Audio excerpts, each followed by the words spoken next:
Tom, when a couple of years ago when we had thousands of children, minors, showing up at our border, what I said was that the children should be given due process. They should be heard in court to see if they have a legitimate fear of persecution.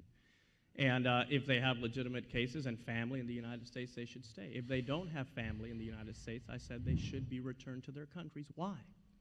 Because we don't want to create an incentive for thousands and thousands of small children to take dangerous journeys and show up at our border. Some of these little girls would get raped on the way to the United States. Others would get robbed. I mean, why would anyone want to create an incentive for children from Central America to make a dangerous journey to this country? What we need is a coherent immigration system, and that's something that I fought for. And what I said when I ran, Tom, was that I was willing to work with anyone who would listen, and slowly but surely, we have been bringing more and more people onto the cause of immigration reform, and I will continue working for it until it gets done. A 1-minute follow-up, Congressman Curbelo, just to clarify.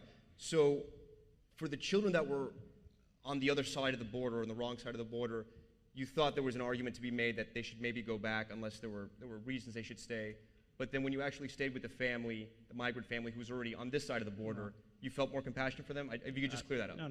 I don't know what we can do for children who have not yet crossed into our country. Those children would be in Mexico, and that would be the jurisdiction of the Mexican government. For the children who made it to our country, my argument was they should be given due process, meaning their day in court. Everyone who comes to this country claiming asylum, asking for refugee status, should get due process.